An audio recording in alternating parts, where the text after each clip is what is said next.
2026 চনত ৰাজপাট যাব মুখ্যমন্ত্ৰীৰ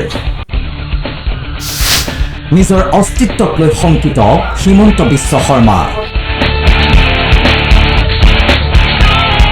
সদ্য সমাপ্ত লোকসভা নিৰ্বাচনত যোৰহাট সমষ্টিত গৌৰৱ গগৈৰ বিপুল ভোটত জয়লাভে নিদ্ৰা হৰণ কৰিছে মুখ্যমন্ত্ৰীৰ নিজে যি মূৰ্খামিৰ পৰিচয় দিছে আৰু যদি তেওঁ ভাবিছে যে অসমৰ সকলো ৰাইজ মূৰ্খ তেতিয়াহ'লে তেওঁ নিজেই মূৰ্খৰ ৰাজ্যত বাস কৰিছে।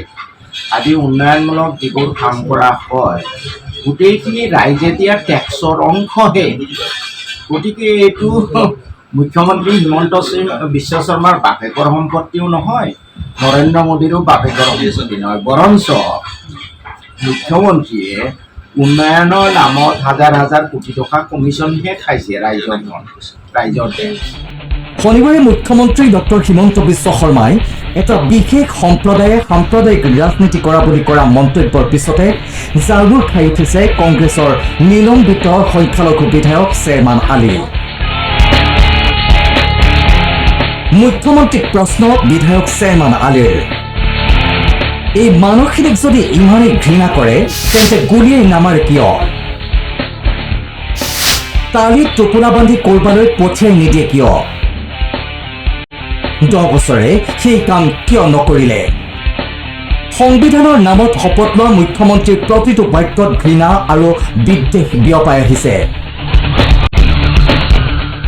আদালতে মুখ্যমন্ত্ৰীৰ বিৰুদ্ধে চৌমতৰ কেছ দিব লাগে।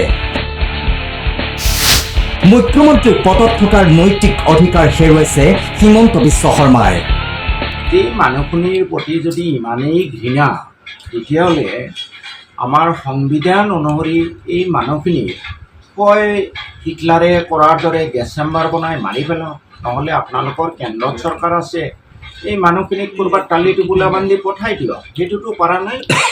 10 বছৰ আপোনাৰ মোদী আছে, আপুনি আছে। গতিকে মুখ্যমন্ত্ৰী মহোদয়ক মই ক'ব খোজোঁ যে যিটো হ'বলগীয়া আছে অৱধাৰিত 26ত, এইটো লৈ আৰু ইমান আপুনি উদ্বিগ্ন হৈ বেভেৰি ভাং কথা কোৱা বন্ধ কৰক। আৰু এটা কথা, কোৰ্টে নিয়মতে চুমতো কেছ ল'ব লাগে। তেওঁ শপত লৈছিলে সংবিধানৰ নামত যে মই কাৰো প্ৰতি কোনো জনগোষ্ঠীৰ প্ৰতি বিদ্বেষ নৰখাকৈ মই কাম কৰিম।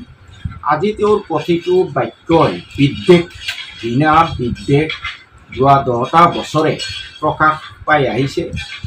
আচলতে কোৰ্টে চুমতো কেছে ল'ব লাগিছিলে। তেওঁ মুখ্যমন্ত্ৰী হৈ থকাৰ যি অধিকাৰ, নৈতিক অধিকাৰ তেওঁ হেৰুৱাই পেলাইছে, সংবিধানক অৱমাননা কৰিছে, তেওঁ নিজে ভগৱানৰ নামত কোৱা শপত তেওঁ উলংঘন কৰিছে।